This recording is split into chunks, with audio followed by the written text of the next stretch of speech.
ನೋಡಿ ಉತ್ತರ ಕರ್ನಾಟಕದ ಸ್ಪೆಷಲ್ ಶೇಂಗಾ ಹೋಳಿಗೆ ಮಾಡೋದು ಹೇಗೆ ಅಂತ ವಿಡಿಯೋ ಮೂಲಕ ನೋಡೋಣ. ನೀವು ಒಂದ್ಸರಿ ಮಾಡಿ, ತುಂಬಾ ಚೆನ್ನಾಗಿರುತ್ತೆ.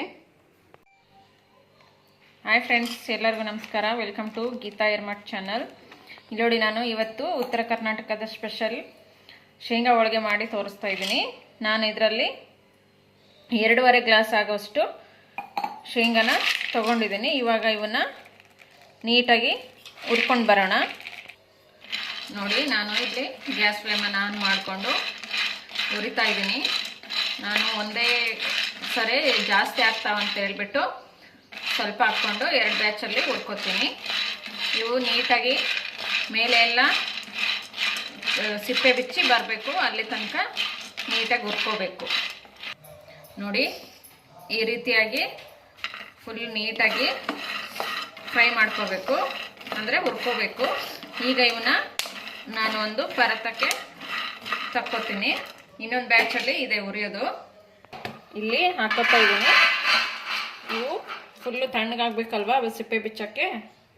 ಹಾಗೆ ಇನ್ನೊಂದು ಬ್ಯಾಚಲ್ಲಿ ಇಟ್ಟು ಅವನು ಇದ್ರೊಳಗೆ ಹಾಕಿ ಹುರಿತಾ ಇದ್ದೀನಿ.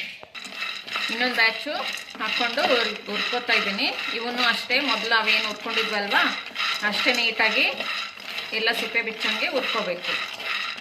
ನೋಡಿ, ನಾವು ಸೆಕೆಂಡ್ ಬ್ಯಾಚ್ ಕೂಡ ಹುರ್ಕೊಂಡಿದ್ದು ಆಗಿದೆ. ಈಗ ಗ್ಯಾಸ್ ಫ್ಲೇಮನ್ನು ಆಫ್ ಮಾಡಿಕೊಂಡು ಇವನ್ನ ಸಹ ಮೊದಲೇನು ಹಾಕ್ಕೊಂಡಿದ್ವಲ್ವಾ ಅಲ್ಲಿಗೆ ಹಾಕ್ಕೊಳ್ಳೋಣ.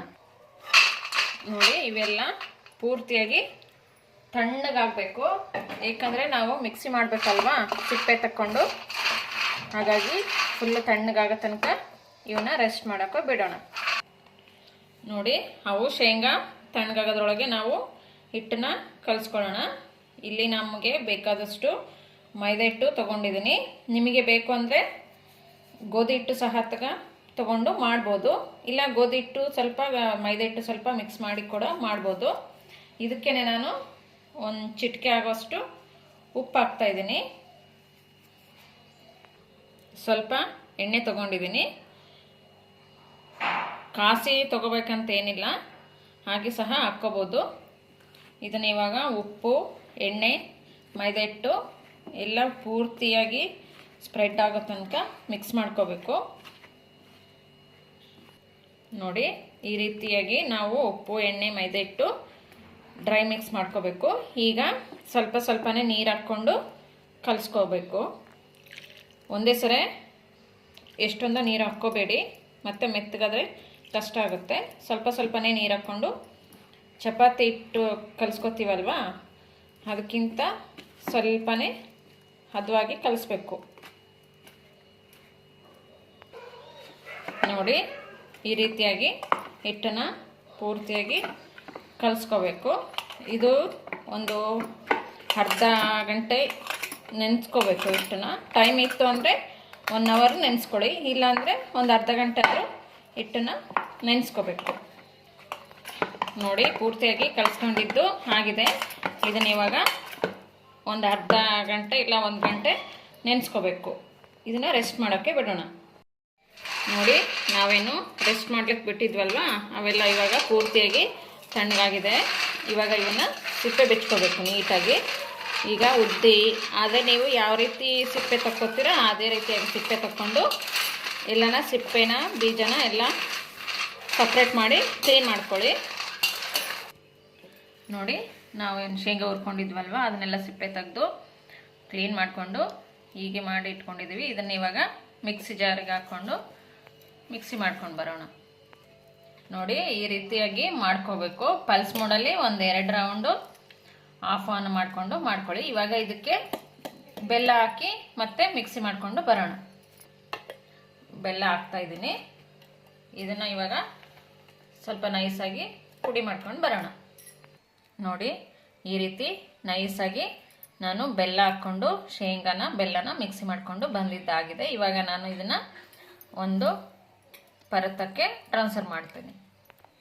ನೋಡಿ, ನಾನು ಇದಕ್ಕೆ ಏಲಕ್ಕಿ ಪೌಡ್ರನ್ನು ಹಾಕ್ಕೋತಾ ಇದ್ದೀನಿ. ಉಳಿದಿರೋದು ಇತ್ತಲ್ವಾ ಶೇಂಗಾ, ಅದಕ್ಕೆ ಏಲಕ್ಕಿ ಹಾಕ್ಕೊಂಡು ಮಿಕ್ಸಿ ಮಾಡಿಕೊಂಡು ಬರೋಣ. ಈಗ ಉಳಿದಿರೋ ಬೆಲ್ಲ ಸಹ ಇದಕ್ಕೆ ಹಾಕ್ಕೊಂಡು ನೈಸಾಗಿ ಮಿಕ್ಸಿ ಮಾಡ್ಕೊಂಡು ಬರೋಣ. ನೋಡಿ ನಾವು ಎಲ್ಲನ ಶೇಂಗಾ ಬೆಲ್ಲ ಹಾಗೆ ಏಲಕ್ಕಿ ಪುಡಿ ಹಾಕ್ಕೊಂಡು ಮಿಕ್ಸಿ ಮಾಡ್ಕೊಂಡಿದ್ದು ಆಗಿದೆ. ಇವಾಗ ನಮ್ಮದು ಶೇಂಗಾ ಹೋಳಿಗೆಯ ಹೂರಣ ಪೂರ್ತಿಯಾಗಿ ರೆಡಿಯಾಗಿದೆ.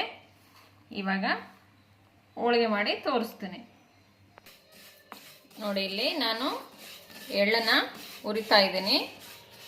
ನಮಗೆ ಈ ಗ್ಲಾಸಲ್ಲಿ 1 ಗ್ಲಾಸಷ್ಟು ಎಳ್ಳು ತೊಗೊಂಡಿದ್ದೀನಿ. ನೀವು ನಿಮ್ಮ ಕ್ವಾಂಟಿಟಿ ನಿಮಗೆ ಇಷ್ಟ ಅಂದರೆ ಎಷ್ಟು ಬೇಕೋ ನಿಮ್ಮ ಇಷ್ಟದ ಪ್ರಕಾರವಾಗಿ ಸೇರಿಸ್ಕೊಳ್ಳಿ. ನೋಡಿ ನಾವು ಎಳ್ಳನ್ನು ಹುರ್ಕೊಂಡಿದ್ವಲ್ವ, ಇವಾಗ ಇವು ಆಗಿವೆ. ನೋಡಿ ಕಲರ್ ಕೂಡ ಚೇಂಜ್ ಆಗ್ತಾ ಇದೆ. ಇವಾಗ ನಾವು ಗ್ಯಾಸ್ ಫ್ಲೇಮನ್ನು ಆಫ್ ಮಾಡಿ ಇವು ಸ್ವಲ್ಪ ತಣ್ಣಗಾದ್ಮೇಲೆ ಶೇಂಗಾದ ಹೋಳಿಗೆದ ಹೂರಣ ಇದೆ ಅಲ್ವಾ, ಅದಕ್ಕೆ ಸೇರಿಸ್ಕೋಬೇಕು. ನೋಡಿ ನಾವು ಎಳ್ಳು ಹುರ್ಕೊಂಡಿದ್ವಲ್ವ, ಅವು ಇವಾಗ ಪೂರ್ತಿಯಾಗಿ ತಣ್ಣಗಾಗಿದೆ. ನಾನು ಇಲ್ಲಿ ಹೂರಣನ 2 ಭಾಗ ಮಾಡಿ ಇಟ್ಕೊಂಡಿದ್ದೀನಿ. ಎರಡಕ್ಕೂ ಸ್ವಲ್ಪ ಹಾಕ್ತೀನಿ.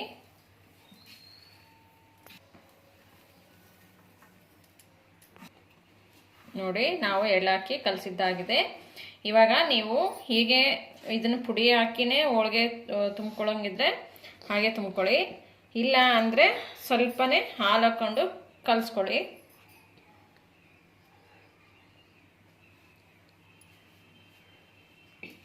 ಸ್ವಲ್ಪನೇ ಹಾಲು ಹಾಕ್ಕೊಂಡು ಕಲಿಸ್ಕೊಂಡು ಉಂಡೆ ಮಾಡಿಕೊಂಡು ನೀವು ಹೋಳಿಗೆ ಮಾಡ್ಕೋಬೋದು. ನೋಡಿ ಈ ರೀತಿ ಉಂಡೆ ಮಾಡಲಿಕ್ಕೆ ಆಗಬೇಕು. ಹಾಗೆ ಇದನ್ನು ಹಾಲು ಹಾಕ್ಕೊಂಡು ಸ್ವಲ್ಪ ಹಾಕ್ಕೊಂಡು ಉಂಡೆ ಮಾಡ್ಕೊಳ್ಳಿ. ನೋಡಿ ನಾವು ಹಿಟ್ಟನ್ನು ನೆನೆಲಿಕ್ಕೆ ಇಟ್ಟಿದ್ವಲ್ವ, ಅರ್ಧ ಗಂಟೆ 1 ಗಂಟೆ ಆಗಿದೆ. ಈ ರೀತಿಯಾಗಿ ಪೂರ್ತಿಯಾಗಿ ಹಿಟ್ಟು ತುಂಬ ಸಾಫ್ಟಾಗಿ ನೆನ್ಕೊಂಡಿದೆ. ಇವಾಗ ಸ್ವಲ್ಪನೇ ಹಿಟ್ಟು ತಗೊಂಡು ನಾವು ಹೋಳಿಗೆ ಮಾಡೋಣ. ನೋಡಿ ನಾವು ಈ ರೀತಿ ಕೈಯಲ್ಲಾದರೂ ಈ ರೀತಿ ಅಗಲ ಮಾಡ್ಕೋಬೋದು, ಇಲ್ಲ ನೀವು ಮಣೆ ಮೇಲೆ ಆದರೂ ಇಟ್ಕೊಂಡು ಅಗಲ ಮಾಡ್ಕೋಬೋದು. ಇವಾಗ ಇದಕ್ಕೆ ನಾನು ಶೇಂಗದ್ದು ಹೂರಣ ಮಾಡ್ಕೊಂಡಿದ್ವಲ್ವ, ಇದನ್ನು ಇವಾಗ ಇದರೊಳಗೆ ಇಟ್ಟು ತುಂಬ್ಕೊತೀನಿ. ನೋಡಿ ಈ ರೀತಿಯಾಗಿ ತುಂಬಿಕೊಂಡು ಇದೇನೇ ಎಕ್ಸ್ಟ್ರಾ ಹಿಟ್ಟು ಬರುತ್ತಲ್ವ, ಅದನ್ನು ಇವಾಗ ಹಿಂಗೆ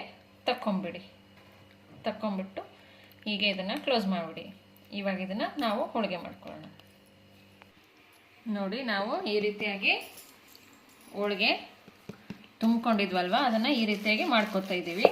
ನಿಮಗೆ ಸೈಜು ಯಾವ ಸೈಜಲ್ಲಿ ಬೇಕೋ ನೋಡಿಕೊಂಡು ಆ ಸೈಜಲ್ಲಿ ಮಾಡ್ಕೊಳ್ಳಿ. ಇದನ್ನು ನೀವು ಕೈಯಿಂದಾದರೂ ತಟ್ಕೋಬೋದು, ಇಲ್ಲ ಲತ್ತಡಿ ತೊಗೊಂಡಾದರೂ ಮಾಡ್ಕೋಬೋದು.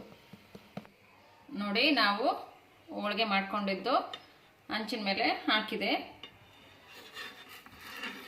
ಇದು ಪೂರ್ತಿಯಾಗಿ ಒಂದು ಕಡೆ ಫುಲ್ಲು ಬೆಂದಾದ್ಮೇಲೆ ತಿರುಗಿಸಿ ಹಾಕ್ಕೋಬೇಕು. ಇದಕ್ಕೆ ಯಾವುದೇ ರೀತಿಯಾದ ಎಣ್ಣೆ ಆಗಲಿ ತುಪ್ಪ ಆಗಲಿ ಸಹ ಹಾಕೋ ಹೋಗಿಲ್ಲ, ಯಾಕಂದರೆ ಅದು ಶೇಂಗದ್ದೇ ಅಲ್ವಾ, ಎಣ್ಣೆ ಬಿಟ್ಕೊಳ್ಳುತ್ತೆ. ಹಾಗಾಗಿ ಏನು ಹಾಕ್ಕೊಳ್ದೇ ಬೆನ್ಸ್ಕೋಬೋದು. ನೋಡಿ ನಾನು ಶೇಂಗಾ ಹೋಳಿಗೆನ ಬೆನೆಸಿದ್ದು ಆಗಿದೆ. ನಾನು ಈಗ ಒಂದು ದೊಡ್ಡ ಪರತಕ್ಕೆ ಹಾಕ್ಕೊಂಡಿದ್ದೀನಿ. ಈಗ ಇನ್ನೊಂದು ಹೋಳಿಗೆನ ಬೆನೆಸೋದು ತೋರಿಸ್ತೀನಿ.